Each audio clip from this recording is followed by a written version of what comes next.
La Russie et l'Ukraine sont deux nations orthodoxes qui partagent les mêmes valeurs religieuses. Actuellement, Kiev a tenté une grande opération de répression contre l'Église orthodoxe russe et Poutine a voulu montrer sa bonne volonté. Mais comme beaucoup de Russes, je pense que l'Ukraine ne mérite pas ce geste et que Poutine est trop bon dans l'histoire. La trêve, en fait, n'a pas été respectée par les Ukrainiens et elle n'est pas respectée par tous les Russes. De toute façon, il ne s'agissait pas de grand-chose, mais de l'arrêt des combats pendant 72 heures, comme on l'a vu notamment pendant la guerre de 14-18. En réalité, ça ne donnera rien du tout, parce que les Ukrainiens ont craché au visage de Poutine. Je pense, comme beaucoup de Russes au contraire, qu'il faut briser les reins à l'Ukraine et que seule l'Ukraine vaincue sera obligée de mettre une fin à la guerre. Du côté des Américains et de l'OTAN, il est question de se battre jusqu'à la dernière goutte de sang du dernier soldat ukrainien.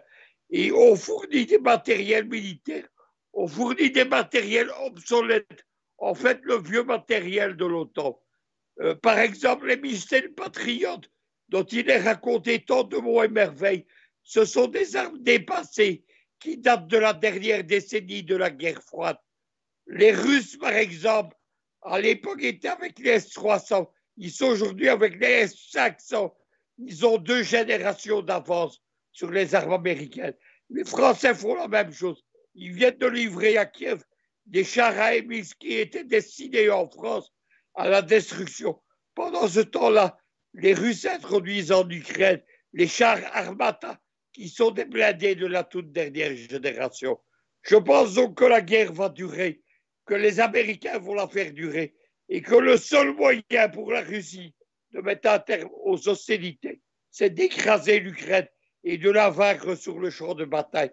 Il n'y aura pas malheureusement de négociation de paix avec la diplomatie parce que les Américains et l'OTAN ne le permettront pas. Écoutez, l'Ukraine, c'est une dictature.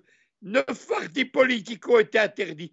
Par exemple, en 2010, je travaillais avec un des partis ukrainiens les plus puissants, qui était le Parti communiste d'Ukraine. Celui-ci est interdit aujourd'hui et n'existe plus.